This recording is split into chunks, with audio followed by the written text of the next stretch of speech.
Hello good evening class 11th। क्या हाल चाल है आप लोगों की? सब ठीक ठाक और मस्त तरीका से आप लोग दिवाली मना करके छठ की तैयारी में व्यस्त होंगे, यही है ना? लेकिन दोस्त, ये पर्व आते रहेगा जाते रहेगा, ठीक है, लेकिन आप लोग का जो अभी उम्र है यह उम्र बार बार रिटर्न नहीं होगा। एक एक दिन, एक एक घंटा, एक एक मिनट आप लोगों के लाइफ के लिए बहुत इंपॉर्टेंट है, याद रखना, ठीक है?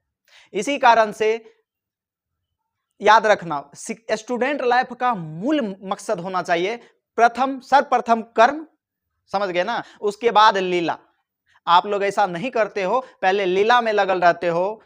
समझ रहे हो लीला मतलब? समझ रहे हो लीला मतलब यही कुराफात करने में लगे रहते हो, समझ गए ना, और कर्म करना भूल जाते हो। और जब समय आता है आपको अपनी लाइफ जीने की, तब लगते हो चिमनी भट्टा पर ईटा उठाने या दिल्ली में पंजाब में दूसरे का चौका चूल्हा करने में, समझ गए ना? तो याद रखना, यह समय बार बार रिटर्न नहीं होगा। और सॉरी, हम आप लोग से वादा किए थे कि हम लाइव देंगे, लेकिन दोस्त थोड़ा सा टेक्निकल एरर होने के कारण लाइव नहीं दे पाए। लेकिन मैं गारंटी लेता हूं छठ के बाद अर्थात जब ऑफलाइन क्लास खुलेगी, तो याद रखना ऑफलाइन और ऑनलाइन 11th को भी दोनों ऑफलाइन ऑनलाइन दोनों चलते रहेगा जैसे 12th को चलता है, लेकिन छठ के बाद लाइव देंगे, समझ गए? तो अभी प्रीमायर से ही काम चला लीजिए, समझ गए?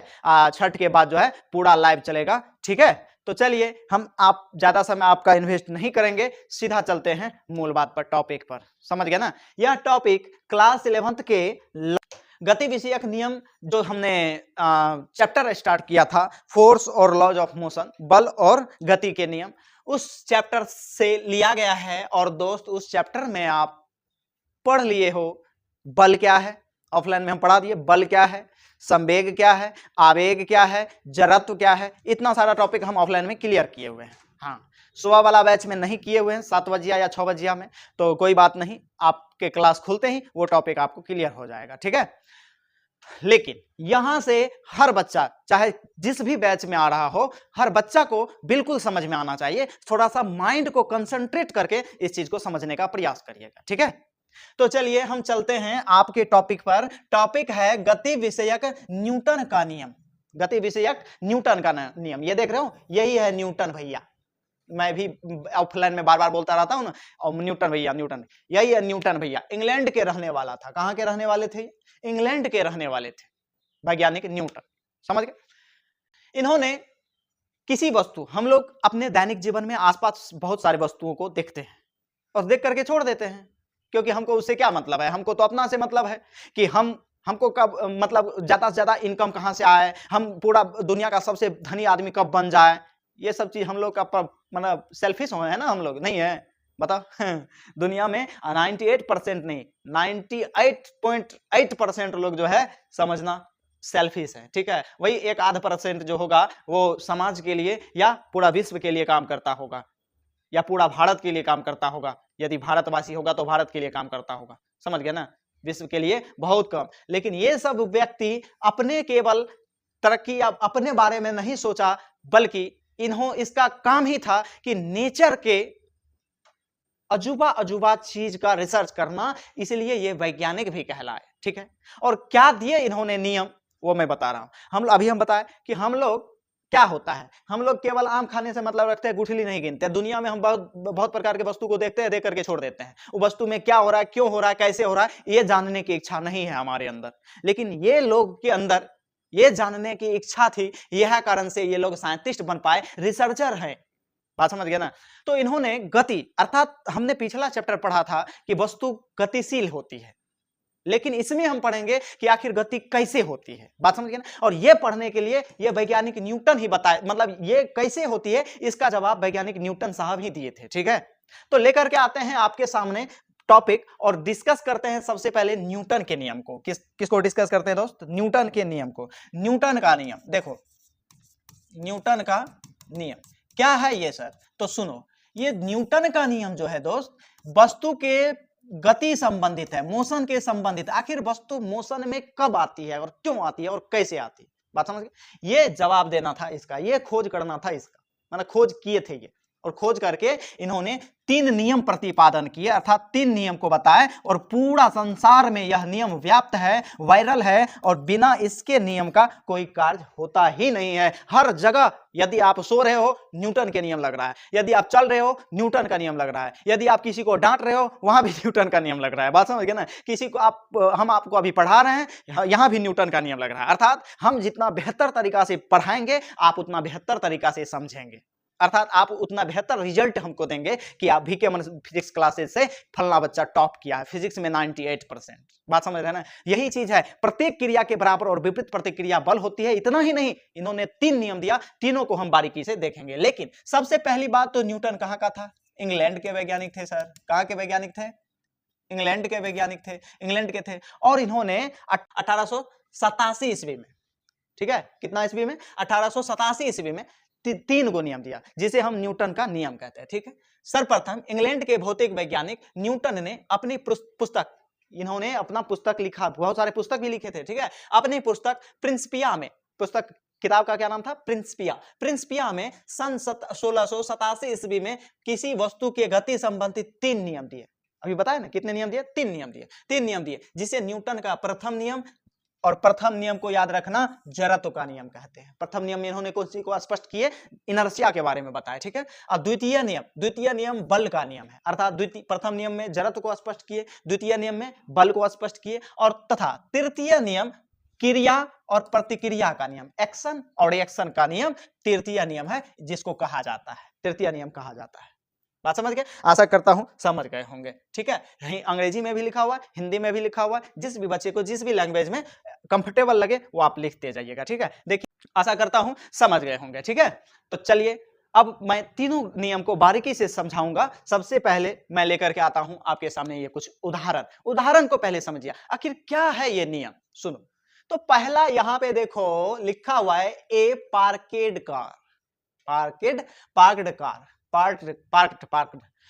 कार, अर्थात ये किसी कार को नहीं, कहीं सिनेमा हॉल सब में जाते हो या कहीं बाजार उजार जाते हो तो कहीं पार्क नहीं कर देते हो। मान लो यह कार पार्क किया हुआ है, और कब तक ये पार्क रहेगा, कब तक वहां रहेगा? बताइए, आप ही पूछ रहे हैं, ये कार वहां कब तक स्थिर रहेगा, कब तक पार्क रहेगा, बताइए। तो सीधा सा बात है सर, जब तक कि इसका मालिक यहां से हटाएगा लेकिन मालिक हटाएगा कैसे, बताइए? वो ठेल करके ले जाएगा? नहीं ना। तब सर, तब इसमें जो इंजन है, वो इंजन के द्वारा इसके जो मास है, विराम द्रव्यमान है, रेस्ट मास है, भारी भरकम है ये कार, उस इंजन द्वारा इस द्रव्यमान को एक स्थान से दूसरे स्थान तक ले जाया जाता है। नहीं तो इसके पूरे मास पर बल लगाने वाला कौन? एगो इंजन ही ना, इंजन के अलावा और कौन? तो पूरा मास पर केवल इंजन द्वारा फोर्स लगता है, तब जाकर के यह गति में आती है। नहीं, अर्थात यह कार अस्थिर है, और यह अपने अस्थिर अवस्था को तब तक बनाए रखेगा जब तक कि इस पर कोई बाहरी बल ना लगे। बाहरी मतलब इंजन। अभी बताओ, जहां तुम बैठते हो, इंजने पर बैठते हो क्या? अरे इंजन तो अलग है ना यार। यस सर, लेकिन उसमें सीट कवर, खोपिया, बहुत सारा चीज होता है। तो ये सब चीज, ये सब का भार को गति देने में किसका मुख्य रूप से रोल है? इंजन का। तो वही चीज है, पार्क्ड कार तब तक रहेगी, पार्किंग तब तक रहेगी वहां जब तक कि उस पर कोई बाह्य बल लग करके उसको विस्थापित ना कर दे। उसके बाद ए बॉल रोलिंग, अर्थात किसी नत समतल, ये नत समतल है देख लो, और यहां पे एक बॉल को वहां से गिराया गया है। मान लीजिए हम इस गेंद को यहां रोकना चाहे, थोड़ा सा ध्यान देंगे आप लोग, यहां पे हम रोकना चाहे, बॉल को यहां पे रोकना चाहे, बॉल को हम यहां पे रोकना चाहे, बॉल को हम यहां पे रोकना चाहे, या फिर मान लो कि बॉल को हम यहीं पे रोक दें, तो कहीं भी रोकेंगे तो उसके लिए जब वस्तु इधर गतिशील है तो हमको इस दिशा में कोई बाहरी बल लगा के रोकना पड़ेगा, नहीं रोकना पड़ेगा, सीधा सा बात है। तो ये गति में तब तक बने रहेगी जब तक बाहरी बल लगा करके उसको ना रोका जाए। ये सब थॉट किसका? न्यूटन। इसी प्रकार से समझे थे, सोचे थे। इस संसार में आखिर हम चलते चलते थक क्यों जाते हैं, क्यों थकते हैं आखिर?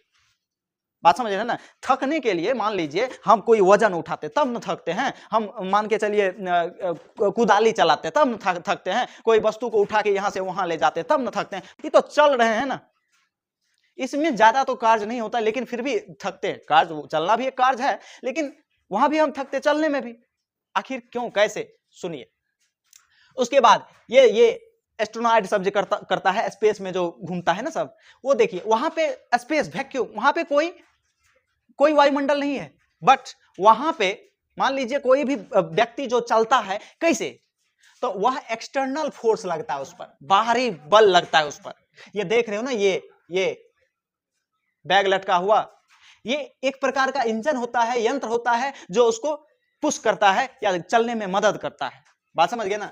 वहां पे उसके बाद seat belt in A car, seat belt in A car, अर्थात कार में आप सीट बेल्ट लगाते हो, लेकिन कभी कभी गाड़ी रुकती है, ऐसे आगे उझक जाते हो। कभी मान के चलो आगे उझकने से क्या करता है, रोकता है ना। अरे मान के चलो कार में सीट बेल्ट लगाए और कभी कभी गाड़ी मान के चलो एक ब्रेक मारता है, ऐसे में आपका मुंह टूट जाएगा, उसको रोकता कौन है, वो सीट बेल्ट लगा करके आपको आगे नहीं बढ़ने देता, किसी वस्तु मतलब कार के किसी भाग से टकराने नहीं देता। ये सब देखो। इसके बाद ये पेड़ है, पेड़ में ढेर सारा है, देखो ना, a book on A shift, मतलब किसी जगह को कोई किताब सबको आप रख देते हो, वो कब तक रखा रहेगा, जब तक कि आप वहां पर जाकर के बाहरी बल लगा करके, उसके अलावा उसके बॉडी के अलावा बाहर से बल लगा करके उसको स्थानांतरित ना करो या गति में ना दो, तब तक ना। बात समझे। उसके बाद ये पेड़ में पत्ते लटके होते हैं, लेकिन अचानक हवा के चलने से पत्ता झड़ने लगता है, देख रहे हैं ना, पत्ता झड़ने लगता है। ये सब किसके कारण, बाहरी बल के कारण। बात समझ रहे ना। अच्छा, पत्ता टूटती है तो नीचे ही क्यों गिरती है, ऊपर क्यों नहीं चले जाती है, सोचने वाला बात है। तो इसका मतलब कोई न कोई बाहरी बल उसको नीचे खींच रहा है, तो वो बाहरी बल कौन है, तो पृथ्वी का गुरुत्व बल है। आशा करता हूं समझ गए होंगे। तो दोस्त, इन्हीं सभी हमारे जीवन में, हमारे आसपास में जितनी सारे वस्तुएं हैं, सभी वस्तुओं के बारे में न्यूटन साहब सोचे थे और सोच करके अपनाए, 3 गो रिसर्च दिए, 3 गो नियम बताए। ठीक है, अब क्या क्या है नियम, तीनों नियम को हम बारीकी से समझेंगे और लेकर के आते हैं पहला नियम। सबसे पहले ये आप समझ गए, यदि ये आप समझ गए तो इसका स्क्रीनशॉट लेंगे और आगे बढ़ते हैं और लेकर के आते हैं आपके सामने पहला नियम, न्यूटन का प्रथम नियम या जड़त्व का नियम। न्यूटन अपने प्रथम नियम में किस चीज को सत्यापित किए थे, इनर्शिया, वस्तु के जड़त्व के बारे में, अर्थात न्यूटन्स फर्स्ट लॉ और लॉज ऑफ इनर्शिया। ठीक है, इस नियम के अनुसार जब कोई वस्तु विराम में हो तो हमेशा विराम में रहना चाहती है। इस नियम के अनुसार जब कोई वस्तु रेस्ट में हो तो हमेशा किस में रहना चाहती है, रेस्ट में। आपने जड़त्व का नियम पढ़ा है, जड़त्व में पढ़ाए हैं हम आपको, यस सर। इस नियम के अनुसार जब कोई वस्तु विराम में हो तो हमेशा विराम में रहना चाहती है, और जब गति में हो तो हमेशा गति में रहना चाहती है, जब तक उस पर कोई बाह्य असंतुलित बल आरोपित ना हो। असंतुलित बल आपने पढ़ा है, संतुलित बल और असंतुलित बल। यदि यह ब्लॉक है सर द्रव्यमान का और एक फोर्स इधर से लगा, ये फोर्स इधर से लगा F1, सॉरी ये F1 फोर्स लगा और ये वस्तु टसमस नहीं हुई, इसका मतलब ये जो बॉडी है, बॉडी का जो सतह है, सतह और पृथ्वी जिस सतह पर रखा वो सतह, बॉडी का जिस पर बल लगा है वो बॉडी का सतह, और जिस वस्तु पर रखा हुआ उसका सतह, दोनों के बीच फ्रिक्शन फोर्स लग रहा है। और फ्रिक्शन फोर्स जस्ट किधर लगता है, अपोजिट लगता है, Fr इधर लगता है ना। तो हम बल लगाए इधर, ये वस्तु टसमस नहीं हुई, इसका मतलब ये बल बराबर है इस बल के। लेकिन जब ये बल F1 वो ग्रेटर देन Fr के हो जाए तब यह वस्तु इधर चल देती है ना, चल देती है। तो इसका मतलब यह असंतुलित बल है, इस बल के बराबर नहीं है, तो असंतुलित बल के कारण वो चल दिया। बात समझ गए ना। तो ये विराम वस्तु विराम में तब तक रहेगी जब तक कि उस पर कोई बाह्य असंतुलित बल ना लगे, और जब कोई वस्तु गतिशील हो तो वो गति में तब तक रहेगी जब तक कि कोई उस पर बाह्य असंतुलित बल आरोपित ना हो। बात समझ गए ना। अर्थात अभी देखा ना यार, यहाँ पे ये गेंद लुढ़क रही है, मान लो तुम्हारा वजन है 250 ग्राम, ऐसा नहीं है, मान के चलो, मानने के लिए करें 50 केजी तुम्हारा वजन है। तुम्हारा वजन कितना है, 50 केजी। ठीक है, तुम्हारा वजन है 50 केजी और उधर से 50 केजी, और उधर से ये जो कोई गोला लुढ़कते हुए आ रहा है वो है मान के चलो 150 किलो का, अर्थात 1.5 कुंटल का है, 150 केजी का है, आ रहा है। पता चलेगा तुम उधर उसको गए रोकने, तुमको चापते हुए निकल जाएगा, गड़कते हुए रह जाएगा, गड़कते रह जाएगा। उसके लिए उसकी जितनी फोर्स उधर नीचे की तरफ लग रही है उससे कहीं ज्यादा तुम लगाओ, तब जाकर के तुम क्या कर पाओगे, रोक पाओगे या ऊपर फेंक पाओगे, है ना। यदि रोकना है तो उसके बराबर लगाओ, F1 के बराबर F2 विपरीत दिशा में लगाओ। यदि तुमको ऊपर फेंकना है तो F2 ग्रेटर देन F1 लगाना पड़ेगा, अर्थात ई जो बल से गिर रहा है उस बल के से ज्यादा बल लगाना पड़ेगा, तब जाकर के वस्तु ऊपर जाएगी। यस या no, yes sir.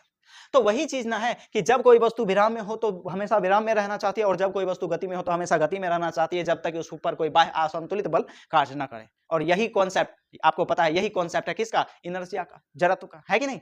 Yes sir, इसे जड़त्व का नियम भी कहा जाता है। क्यों कहा जाता है? क्योंकि हमने जड़त्व पढ़ा है सर, इसी को तो जड़त्व कहते हैं, है ना।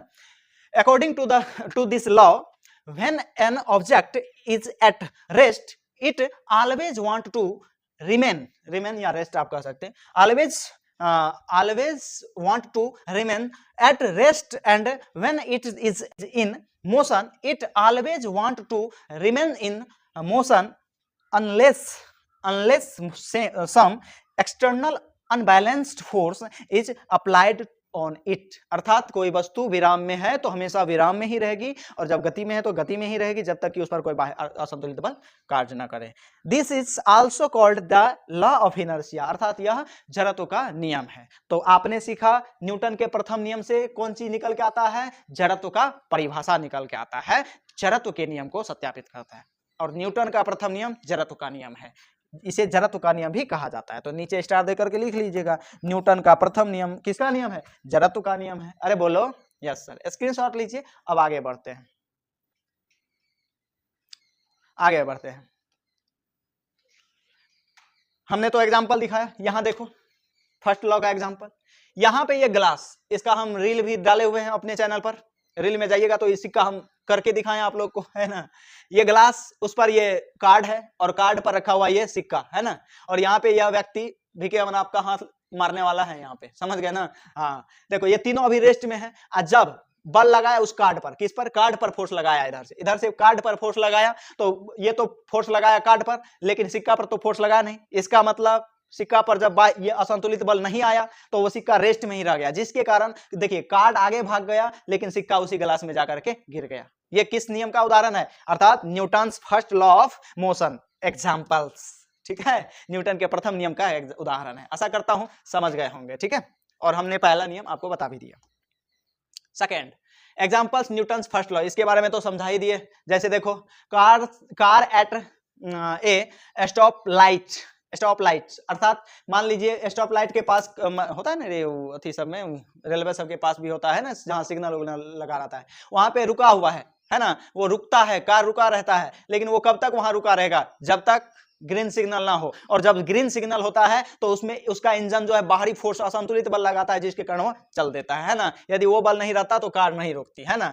तो उसके बाद स्केटिंग करने वाला सब नहीं, स्केटिंग करने वाला सब, ये स्केटिंग सब। उसके बाद फोर्स बॉल एट रेस्ट, अर्थात कोई फुटबॉल जो विराम में होता है, कब तक विराम में रहेगा? जब तक कि उस पर कोई बाह्य बल आरोपित नहीं हो। यहाँ पे देखिए ये स्केरिडल है ना, ये भी वीडियो हम डाले हुए हैं। जैसे मान लीजिए यहाँ से एगो बॉल उठा के छोड़ेंगे, उधर से एगो बॉल ही आगे पीछे होगा। इसका मतलब क्या कि जितना इधर से असंतुलित बल इनपुट हो रहा है उधर से आउटपुट हो रहा है। दो गो उठा के फेंकेंगे, दो गो जाएगा, तीन गो उठा के फेंकेंगे, तीन गो, अर्थात जितना वस्तु का इधर संवेग बदल रहे उधर उतना वस्तु के संवेग बदल रहा है। उसके बाद स्पेस ट्रेवल, अर्थात रॉकेट उकेट जो लॉन्च होता है ना, बात समझ रहे ना, अर्थात प्रत्येक क्रिया के बराबर और विपरीत प्रतिक्रिया बल, बात समझ गए ना। यहाँ पे वो असंतुलित बल के कारण वो जो है ऊपर उठता है, गुरुत्वाकर्षण बल जितना होता है उसके बराबर और विपरीत दिशा में बल मारता है, तब सुट से ऊपर भागता है, बात समझ गए। उसके बाद ये वाला उदाहरण तो बता ही दिए। चलिए न्यूटन का गति विषयक द्वितीय नियम, या बल लिखा गया, सॉरी यहाँ बल होगा, ठीक है, या बल का नियम, न्यूटन का गति विषयक द्वितीय नियम या बल का नियम। यहाँ पे बल लिखा गया है, आप लोग सही कर लेंगे, बल का नियम, ठीक है। क्या था यह बल का नियम? Newton second law of motion और बल, यहाँ पे बॉल्स लिखा है, और फोर्स लॉ या लॉ ऑफ फोर्स कहिए, लॉ ऑफ फोर्स या फोर्स लॉ कहिए, ठीक है। क्या था यह नियम? सुनो, मैं आपको पहले एग्जांपल देता हूं, उसके बाद ये लिखने का मौका दूंगा। एक बात बताइए, यदि मान लीजिए आपके सामने तीन गो वस्तु है, ये m1 द्रव्यमान, ये m2 द्रव्यमान का, थोड़ा सा बड़ा करते हैं इसको, m2 द्रव्यमान का, और ये मान लीजिए m3 द्रव्यमान। तीनों का द्रव्यमान डिफरेंट, बात समझ गए। और मान लीजिए तीनों को 5 मीटर पर सेकेंड स्क्वायर का एक्सेलरेशन देना है। कितना? सॉरी छोड़ो हटाओ, 5 मीटर पर सेकेंड का वेग से उड़ाना है, 5 मीटर पर सेकेंड, 5 मीटर पर सेकेंड, तीनों को समान वेग से उड़ाना है। आप खुद ही सोचो, आप अपने जीवन में ऐसा नहीं किए हो क्या? है तीन गो वस्तु है और तीनों का द्रव्यमान अलग अलग है। एगो का द्रव्यमान बहुत कम है, देखने से भी लग रहा है, दूसरा का इससे ज्यादा है और तीसरा का सबसे ज्यादा है, और तीनों को एक समान बल से उड़ाना है। तो इसका मतलब यह हुआ कि इस पर जो बल लगेगा F1 और इस पर जो बल लगेगा F2 और इस पर जो बल लगेगा F3, बताइए यहां पे द्रव्यमान कम है, m कम है, तो बल F भी कैसा लगेगा? कम ही लगेगा, यस या नो? यदि द्रव्यमान कम है तो बल भी कम लगेगा। क्यों? कंडीशन तो यह है कि तीनों को समान वेग से गति कराना है, तो इसलिए जब द्रव्यमान कम है वस्तु का तो बल भी क्या होगा? कम होगा। यदि द्रव्यमान, यहां लास्ट में देखो, यदि m ज्यादा है, द्रव्यमान सबसे ज्यादा है, तो बल भी F भी सबसे ज्यादा लगाना पड़ेगा। बल यहां की ना लगाना पड़ेगा कि नहीं? यस। इसका मतलब बउआ ये हुआ, देखो द्रव्यमान कम बल कम, द्रव्यमान ज्यादा बल ज्यादा। आपने फिजिक्स में समानुपाती और व्युत्क्रमानुपाती का नियम पढ़ा है। यदि x और y कोई दो राशि हो सर, और यदि x के मान बढ़ाने से y ऑटोमेटिक बढ़े और x के मान घटाने से y ऑटोमेटिक घटे, इसका मतलब सर x जो है y के सीधा समानुपाती है। क्या है? सीधा समानुपाती। अरे यस या नो? यस। तो पहला नियम, दूसरा नियम में पहली बात न्यूटन साहब यही बताए थे कि इसका मतलब यह हुआ कि द्रव्यमान किसी वस्तु पर आरोपित बल, किसी वस्तु पर आरोपित बल उसके द्रव्यमान के क्या होती है? समानुपाती होती है। यह पहला नियम था। ठीक है, ठीक है, यस। अब दूसरा देखो, दूसरा एग्जांपल मैं यहीं पे कर रहा हूं। देखो, ये देखो, द्रव्यमान सेम है, तीन गो पिंड है, तीनों का द्रव्यमान क्या है? सेम है, अलग नहीं, सेम है। अरे हाँ, आकृति कुछ है लेकिन द्रव्यमान तीनों का क्या है? सेम है। बात समझ गए? तीनों का द्रव्यमान सेम है, बात समझ गए? अब लेकिन अब कहानी यह है, इसको 5 मीटर पर सेकंड का वेग देना है, इसको 10 देना है, और इसको मान लो 50 देना है, 50 मीटर पर सेकंड देना है। वेग तीनों को अलग अलग करना है। उसके लिए क्या करना पड़ेगा? ये F1 बल, ये वेग कम है तो बल कम लगाना पड़ेगा। ये F2 बल, वेग इससे दोगुना है तो इससे दोगुना बल लगाना पड़ेगा। ये F3 बल, F3 10 पंचा 50 होता, 10 गुना है, तो ये F1 2F2 लगाना पड़ेगा और 10 F3 लगाना पड़ेगा, नहीं लगाना पड़ेगा। अर्थात इस पर F1 पर बल जितना लगा है उससे दुगुना किसको लगाना पड़ेगा? F2 को लगाना पड़ेगा, और उससे 10 गुना हमको F3 जो है 10 गुना लगाना पड़ेगा, इससे 10 गुना लगाना पड़ेगा उस पर, तब ना उस 50 मीटर पर सेकंड जाएगा। बात समझ रहे ना? यस सर, समझ रहे हो बउआ? तो इसका मतलब 5 मीटर पर सेकंड में एक्सेलरेशन कम है, अर्थात जब एक्सेलरेशन कम होगा, त्वरण कम उत्पन्न करना है हमको वस्तु में, वस्तु वेग किसके कारण? त्वरण के कारण ना। तो जब वस्तु में एक्सेलरेशन कम उत्पन्न करना हो तो सीधा सा बात है, बल हमको F कम लगाना पड़ेगा।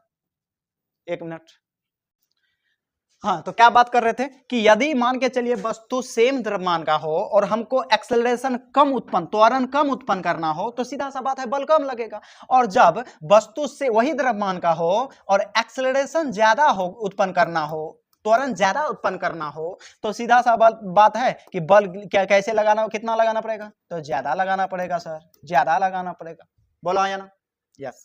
तो इसका मतलब यहां पे इस उदाहरण में, फर्स्ट उदाहरण में हमने क्या सीखा कि जब तो द्रव्यमान कम होगा तो बल भी कम लगाना पड़ेगा, और द्रव्यमान ज्यादा होगा तो बल भी ज्यादा लगाना पड़ेगा, और उससे हम ये समीकरण पहला प्राप्त कर लिया। और इसमें हम ये देख रहे हैं कि जब त्वरण ज्यादा कम लगाना उत्पन्न करना पड़े किसी वस्तु में, और द्रव्यमान मान के चलिए सेम हो लेकिन त्वरण कम हो, तो बल कम होगा, बल कम लगाना पड़ेगा, और त्वरण ज्यादा आरोपित करने पर बल भी ज्यादा लगाना पड़ेगा। ये नेचुरल उदाहरण है कि नहीं आपके जीवन में? Yes sir. इसका मतलब किसी वस्तु पर आरोपित बल उसमें उत्पन्न त्वरण के भी समानुपाती हो जाता है।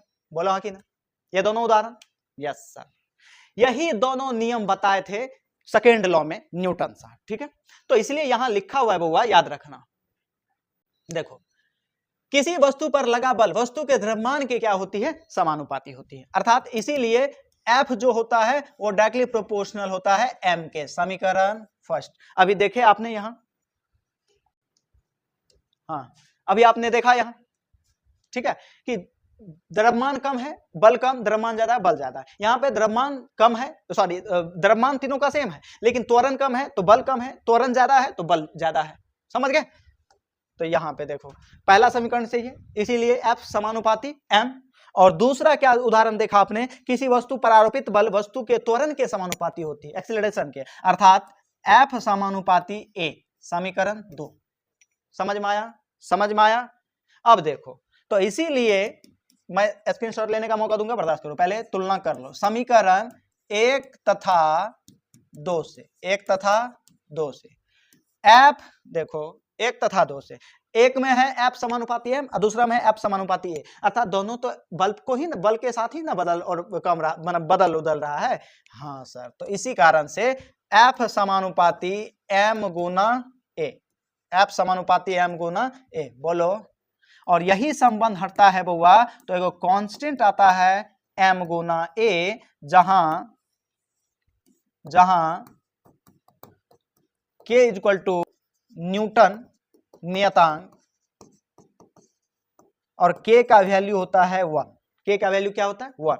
तो इसीलिए F बराबर होता है m गुना a, F बराबर m गुना a, अर्थात इस नियम से, न्यूटन के द्वितीय नियम से बल का क्या आ गया, आपको सूत्र आ गया, फॉर्मूला आ गया। बात समझ गए? प्रथम नियम से बल का परिभाषा या जड़त्व का परिभाषा, और दूसरे नियम से बल का परिभाषा और बल का सूत्र, सॉरी, प्रथम नियम से जड़त्व का परिभाषा और दूसरे नियम से बल का परिभाषा और बल का सूत्र आता है। ठीक है, तो अर्थात करके यहां लिख दो तुम, अर्थात करके ये लिख करके अर्थात करके लिख दो, अर्थात किसी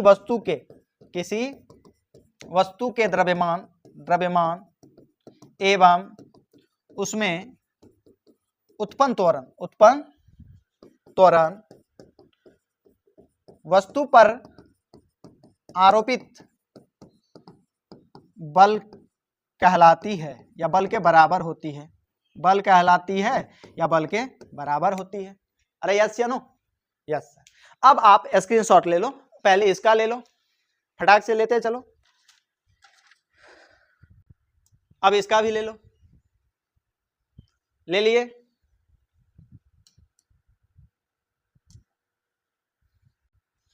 अब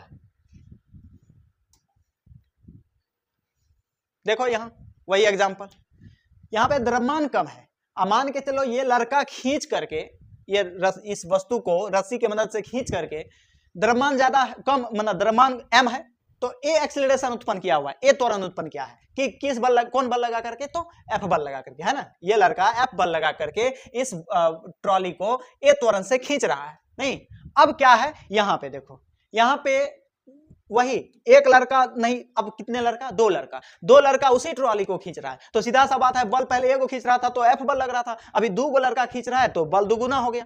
बोलो हाँ कि ना? बल बढ़ गया तो सीधा सा बात है एक्सेलरेशन दुगुना हो गया। देखो हो गया कि नहीं हो गया? एक्सेलरेशन तो दुगुना हो गया। अभी यहां देखो ये लड़का सिंगल लड़का, लेकिन अब द्रव्यमान दुगुना है। देखो वही लड़का, एक लड़का सिंगल लड़का खींच रहा है जो F बल लगा रहा था, तो अभी भी F बल लगाएगा, लेकिन द्रव्यमान यहाँ पे दुगुना हो गया है। इसका मतलब एक्सेलरेशन देखो यहाँ पे a/2 अर्थात आधा है कि ना है? और यही दोनों हमें एग्जांपल तो दिए हैं, अभी तुरंत नहीं दिए हैं। यस सर, अब तो घटाघट समझ में आ रहा है। अरे आ रहा। नेक्स्ट न्यूटन का, सॉरी द्वितीय नियम, हाँ सेकेंड मेथड देखो, जब पहला मेथड तुम पढ़ ही लिए, इसका दूसरा मेथड भी क्या है, क्योंकि पहला मेथड में तो बल और त्वरण बताए, तो त्वरण का फॉर्मूला ये भी पढ़े हो ना, a बराबर v minus u by T, ये भी पढ़े हो ना, वेग परिवर्तन का दर जो है त्वरण होता है ना, तो v minus u by T. तो इस हिसाब से आपने संवेग पढ़ा था, याद है आपको? संवेग F बराबर m गुना a, और यहाँ पे F बराबर m v minus u by T पढ़ाए थे, याद है? तो यही यदि हम M V minus M U बटा टी, मतलब P1 minus P2 minus P1 बटा टी, ऐसा सत्यापित किए थे। संवेग में परिवर्तन का दर आरोपित बल के समानुपाती होती है, सॉरी आवेग के बराबर होती है, वस्तु के आवेग के बराबर होती है, बताए थे ना ये संबंध? यस सर, बस वही मेथड है सेकेंड मेथड, न्यूटन का गति विषयक द्वितीय नियम, या फिर यहाँ बाल लिखा गया यार, बल का नियम। किसका नियम? बल का नियम। ठीक है, पता नहीं है बार बार बाल क्यों लिखा जाता है। न्यूटन का गति विषयक द्वितीय नियम या बल का नियम। ठीक है, Newton second law of motion और फोर्स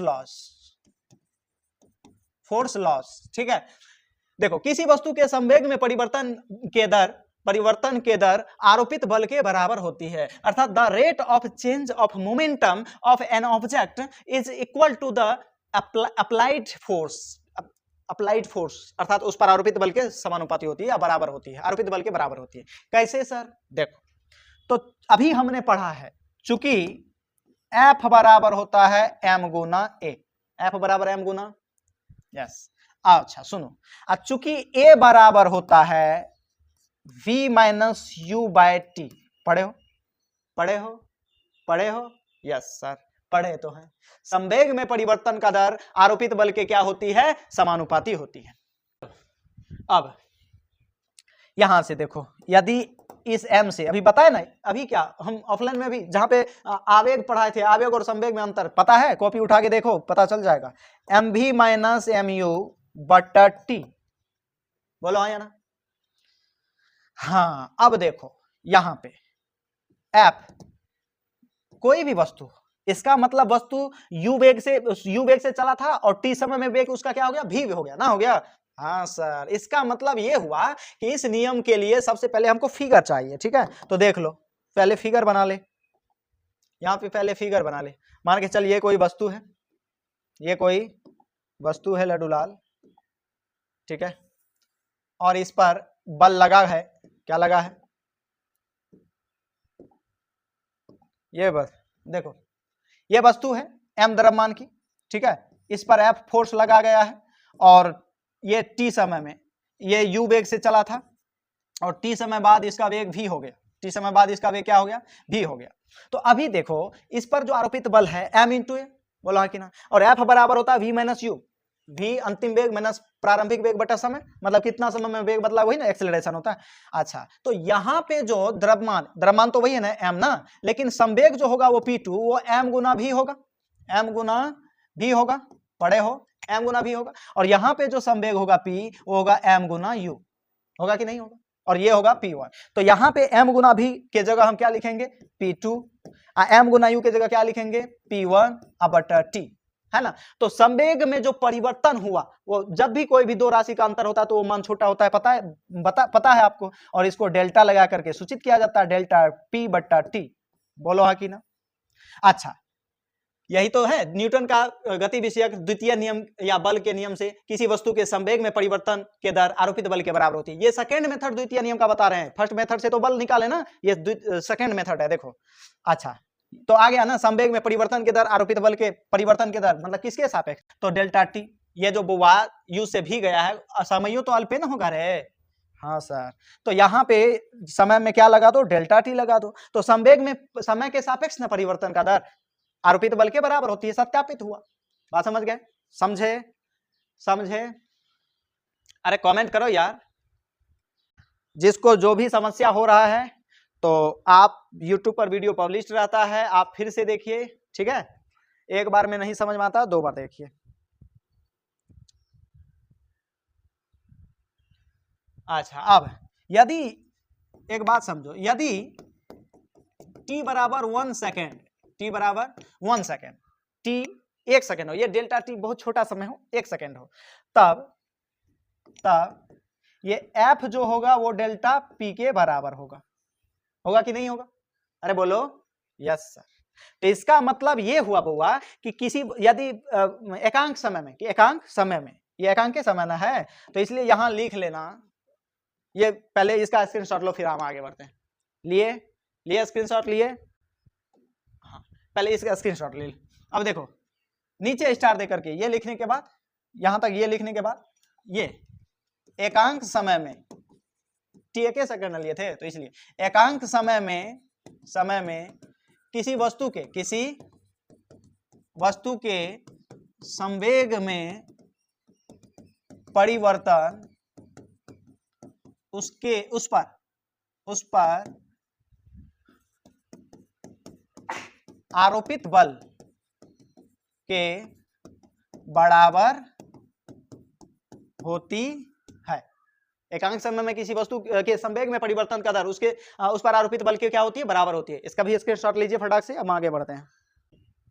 अब देखो न्यूटन के गति विषयक द्वितीय नियम से प्रथम नियम का सत्यापन। प्रथम नियम क्या कहता था, प्रथम नियम जड़त्व का था कि जब कोई वस्तु विराम में हो तो हमेशा विराम में रहेगी, जब कोई वस्तु गति में हो तो हमेशा गति में रहेगी, जब तक कि उस पर कोई बाह्य बल आरोपित ना हो। मजा आ रहा है ना दोस्त, मैं बार बार कहता हूं धैर्य रखिए। हम ऑफलाइन जब स्टार्ट करेंगे ना तो ऑनलाइन ऑफलाइन दोनों चलेगा, और ऑनलाइन में हम छठ के बाद से लाइव शुरू करेंगे, ठीक है। मजा आ रहा है ऑनलाइन पढ़ने में, और आपको ऑफलाइन में जो डॉट हो रहा होता है और ऑफलाइन में यदि क्लियर हो रहा है वो डॉट, तो आप कमेंट जरूर करें, तब हम लगातार ऑनलाइन आप लोग के लिए बने रहेंगे। ठीक है, न्यूटन के गति विषयक द्वितीय नियम से प्रथम नियम का सत्यापन। प्रथम नियम क्या था? जड़त्व का। द्वितीय नियम का था है बल का। प्रथम नियम का कहना है कि जब तक बल नहीं लगाओगे, ना संवेग, ना आवेग, ना वेग, किसी चीज में कोई परिवर्तन नहीं होगा, है ना। तो उसी चीज को हम यहाँ पे सत्यापित करेंगे। देखो सुनो, यदि मान के चलो, we know that second law से द्वितीय नियम से, किस नियम से? द्वितीय नियम से हम जानते हैं कि F बराबर होता है m गुना a। होता है यस। अब देखो F बराबर ये m अभी माइनस u बटा t, बोलो होता है। कौन नहीं जानता यार? चूंकि a बराबर v माइनस u बटा t नहीं जानते हो, ये जानते हो यस। तो यहां पे F बराबर m अभी माइनस u कौन चीज? जब भी दो राशि अंतर होता है तो वैल्यू छोटा होता है, तो यहां पे हो जाएगा डेल्टा v बटा t। बोला हाँ कि ना? हाँ सर। इस प्रथम नियम से, चूंकि प्रथम नियम से F जो होता है वो क्या होता है? शून्य होता है कि नहीं? जब बाहरी बल को क्या करते हैं? अनुपस्थित कर दे, तो अब 0 बराबर हो जाएगा m गुना डेल्टा v बटा t। तब यहाँ पे डेल्टा v जो होगा वो 0 हो जाएगा, अर्थात संवेग में परिवर्तन या वेग में परिवर्तन क्या हो जाता है? शून्य हो जाता है। तब वस्तु विराम में, तब वस्तु में कोई परिवर्तन नहीं होता है कि नहीं? सत्यापित हुआ। यही तो नियम है किसका? प्रथम नियम है कि जब बाहरी बल अनुपस्थित हो तो उसके वेग में कोई परिवर्तन या स्थिति में कोई परिवर्तन नहीं होगा, है या नहीं? ये लिख करके आप नीचे लिख लो, अर्थात इससे सत्यापित होता है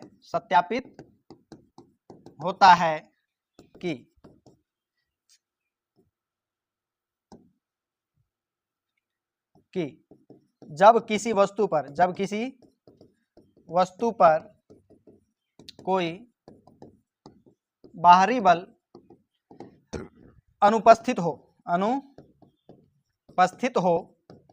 तो उसके संवेग में परिवर्तन का दर शून्य होता है। उपस्थित हो तो उसके वेग या संवेग में परिवर्तन शून्य होता है, और यही नियम न्यूटन का प्रथम नियम है, और यही नियम न्यूटन का प्रथम नियम है। ऐसे लिख दो, ठीक है। और ये आपके कॉलेज सब के एग्जाम सब में पूछ देता है कि न्यूटन के द्वितीय नियम से प्रथम नियम को सत्यापित करें। आशा करता हूं ये समझ गए होंगे पूरा। तो आप स्क्रीनशॉट ले लीजिए। अब हम आगे बढ़ते हैं। चलिए, इतना सब कुछ पढ़ लिए तो अब एक क्वेश्चन भी हो जाना चाहिए, है ना। देखो, कहता विराम में स्थित 20 केजी की वस्तु पर 6 सेकंड के लिए एक अज्ञात बल कार्य करता है। ठीक है, सबसे पहले तो क्वेश्चन को ध्यान से समझो। कहता विराम में स्थित 20 केजी की वस्तु, 20 केजी का कोई वस्तु है जिस पर 6 सेकंड के लिए एक अज्ञात बल कार्य करता है, मतलब 6 सेकंड तक उस पर बल लगा है, कोई अज्ञात बल। उसके बाद वस्तु पर लगने वाले बल को हटा लिया जाता है, मतलब हटा लिया जाता नहीं, और वस्तु अगले 5 सेकंड में 60 मीटर दूरी तय करती है। अज्ञात बल का मान बताओ। मतलब समझो, सुनो, सबसे पहले प्यार से सुनो। देखो, ये वस्तु है, क्या है बउआ? अच्छा, 60 किलो का है तो थोड़ा सा नमहर कर देते हैं, मजा आएगा। देखो यहाँ पे देखो, ये वस्तु है, इस पर अज्ञात बल लगा है। इस बल का मान की पता नहीं है कितना लगा हुआ है, लेकिन 20 केजी का वस्तु है। इस वस्तु का जो द्रव्यमान है वो है 20 केजी। कितना है? 20 केजी। 20 केजी का वस्तु है, 6 सेकंड तक लगा है। कितना सेकंड के लिए? 6 सेकंड के लिए। t बराबर 6 सेकंड, है ना। एक अज्ञात बल कार्य करता है, 6 सेकंड तक ये बल लगा उस पर। वस्तु पर लगने वाले बल को हटा लिया जाता उसके बाद, और वस्तु अगले 5 सेकंड में, मतलब यहां से जो यहां तक है, अगले 5 सेकंड में सीधा लिखो 5 सेकंड में 60 मीटर दूरी तय करती है। अर्थात ये जो दूरी है ये s हो गया 60 मीटर। 60 मीटर। अज्ञात बल का मान बताओ। तो 60 मीटर दूरी तय की है। तो सबसे पहली बात तो इसका ना तो इनिशियल वेलोसिटी दिया हुआ है, ना फाइनल वेलोसिटी दिया हुआ है, और ना ही इसका एक्सेलरेशन दिया हुआ है। कैसे हम बल निकालेंगे? खाली द्रव्यमान पता है, हाँ ये 20 kg का है तो द्रव्यमान किसी का भी विराम ही होता है, तो ये इसलिए वो 20 kg है। लेकिन बल के लिए तो द्रव्यमान गुना त्वरण चाहिए, लेकिन त्वरण तो है नहीं सर। कोई दिक्कत नहीं बच्चे, हो जाएगा वो भी। देखो जब लगा था तो वो लगा था तो इनिशियल वेलोसिटी क्या होगा आप ही सोचो, 0 होगा। यस या नो?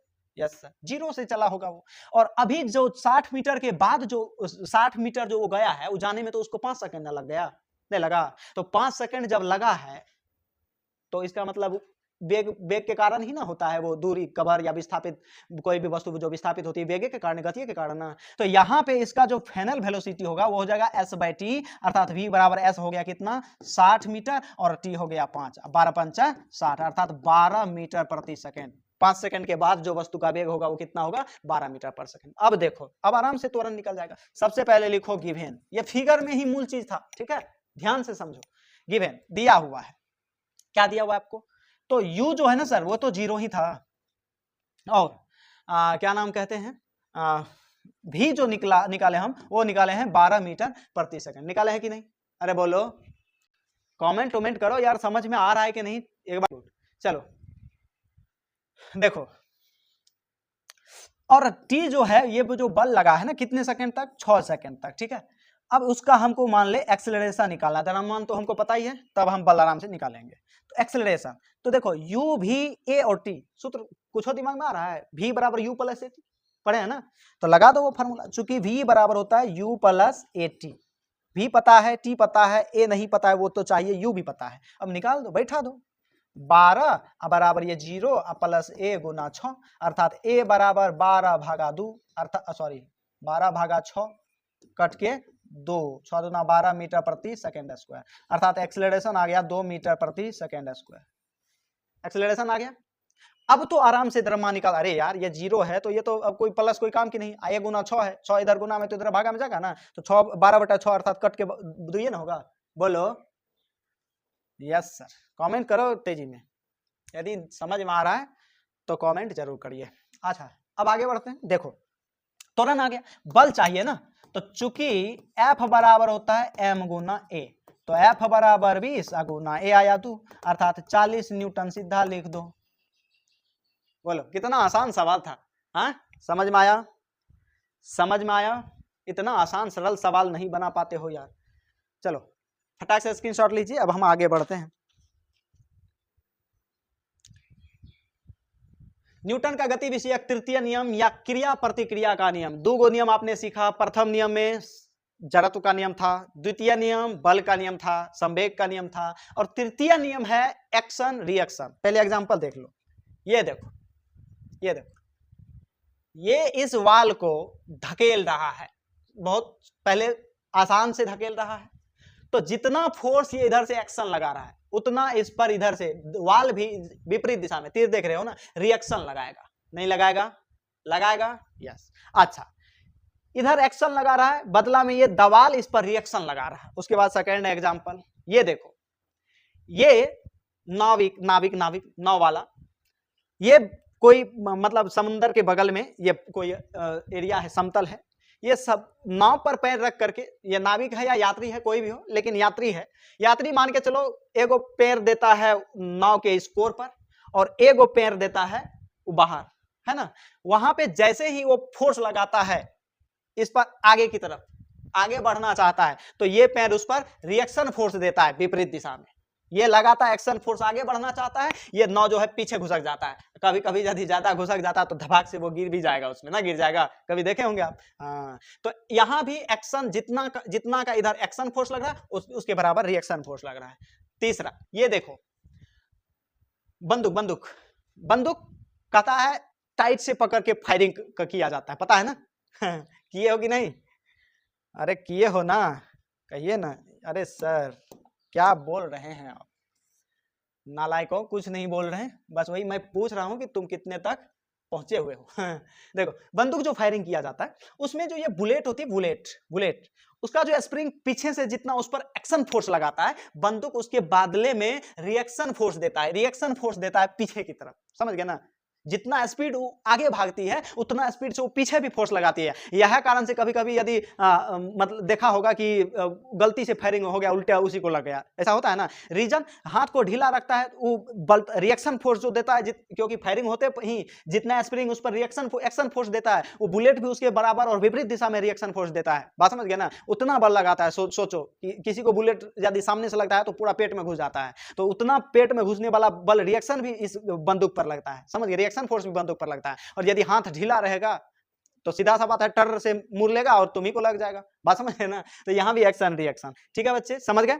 Yes sir. तो ये बउआ यही है तीसरा नियम, एक्शन और रिएक्शन। वैज्ञानिक न्यूटन साहब बोले थे कि संसार के प्रत्येक वस्तु पर जितना तुम एक्शन फोर्स लगाओगे उतना रिएक्शन फोर्स। अर्थात सीधा सा बात है कि मान के चलो ये दवाल है, ये क्या है? दवाल है। यदि हम इसको प्यार से ऐसे प्यार से थपथपाए तो वो भी हमको प्यार से ही लगेगा, मजा आएगा छूने में दवाल को। और यदि हम जोर से मारे तो सीधा सा बात है वो भी हमको जोर से मारेगा। बात समझ गए? ठीक। अर्थात प्रत्येक क्रिया के बराबर और विपरीत प्रतिक्रिया बल होती है। अब देखो, इस नियम के अनुसार यदि कोई वस्तु किसी दूसरी वस्तु पर बल लगाती है, कोई वस्तु किसी दूसरी पिंड पर फोर्स लगा, अभी हमने कई उदाहरण आपको दिखाया, लगाती है, तो दूसरी वस्तु भी पहले वस्तु पर बराबर परंतु विपरीत दिशा में बल लगाती है, बराबर और विपरीत दिशा में लगाती है। लेकिन आप कहिएगा कि सर बराबर लगाती है तो फिर हम गेंद को बैट से मारते हैं तो गेंद उड़ कैसे जाती है? तो नालायकों, एक बात बता, जिसका जितनी औकात रहेगा उतने औकात बराबर न लगाएगा, लेकिन वो जितना होगा उसकी औकात, तो वो अपना टोटल एफर्ट न लगा देगा। बात समझ रहे हो? वो अपना टोटल एफर्ट लगाता है कि नहीं लगाता है, तो इसलिए उसको बराबर माना जाता है। बराबर नहीं होता, बराबर हो जाने का मतलब तो हो गया बैलेंस फोर्स हो जाएगा, तब वो वस्तु गति करबे नहीं करेगा। बात समझ रहे ना? लेकिन उसकी जितनी तक सहने की क्षमता होगी, क्षमता के बराबर तक आपके बल का वो क्या कर देगा? रिप्लाई दे देगा, अर्थात विरोध कर देगा, अपोजिट कर देगा, अर्थात उसके अकॉर्डिंग, उसके क्षमता के बराबर वो बराबर तक आपका विरोध करते हैं। जैसे उदाहरण, मैं एक सिंपल सा उदाहरण देता हूं कि जितना बड़ा फुटबॉल को तुम उड़ाते हो, जरा सोचो, जितना बड़ा फुटबॉल को तुम उड़ाते हो उतने बराबर लोहा का कोई फुटबॉल ला करके रख दे, उसको उड़ा दोगे उतने बल से?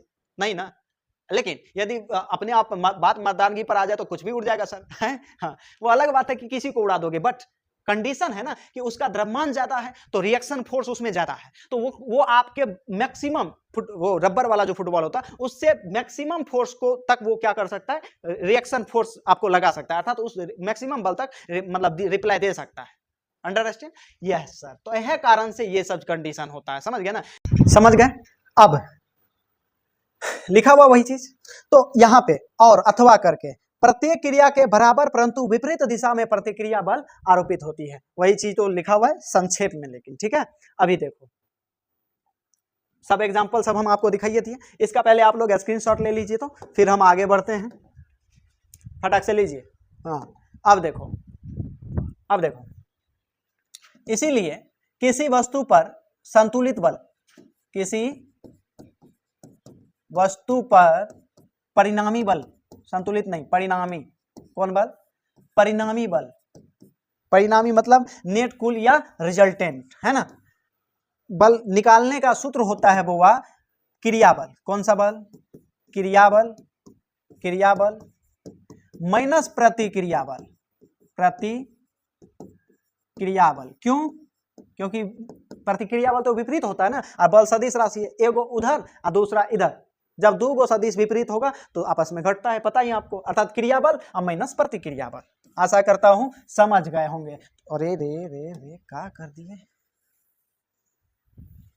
ठीक है, क्रियाबल माइनस प्रतिक्रिया बल, ये किसी वस्तु पर, ब्रह्मांड के किसी वस्तु पर किधर फोर्स लगता है, कैसे फोर्स लगता है, ये उसके परिणामी बल निकालने के लिए ये फार्मूला हो गया। जैसे एग्जांपल मान के चलिए किसी सतह पर चलना, किसी सतह पर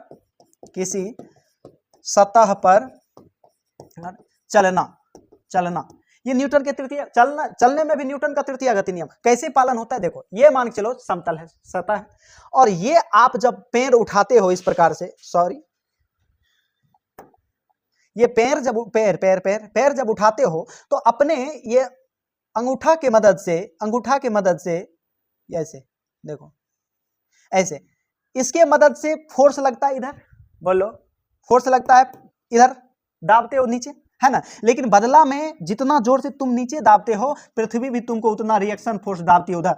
अब लेकिन क्षैतिज ये है, तो अब इस फोर्स का घटक टूट जाता है थीटा के साथ, एफ कॉस थीटा, और इधर हो जाता है F sine theta. F sine theta, बात समझ गए।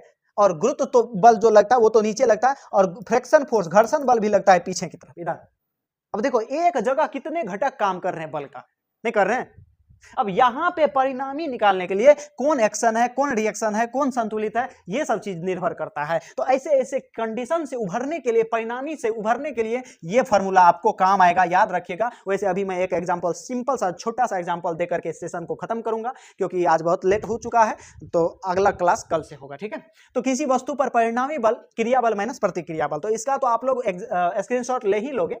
उसके बाद एग्जाम्पल मैं एक करवा देता हूं, एप्लीकेशन ऑफ न्यूटन्स लॉ का, न्यूटन के नियम का अनुप्रयोग, न्यूटन के नियम का अनुप्रयोग, प्रयोग, न्यूटन के नियम का कौन सी अनुप्रयोग, एप्लीकेशन ऑफ न्यूटन्स लॉ। ये मान के चलो कोई पेंच है, ये मान के चलो कोई पेंच है, अरे मान लिए, यस सर मान तो लेते हैं, आप जो कहते हैं मानने के लिए, बचपन से तो अभी तक सब सर लोग मानने के लिए ही बोल रहे हैं, आप भी कहते हैं मानने के लिए, तो मान लेते हैं, मान लो, मान ही लो, क्या करोगे। देखो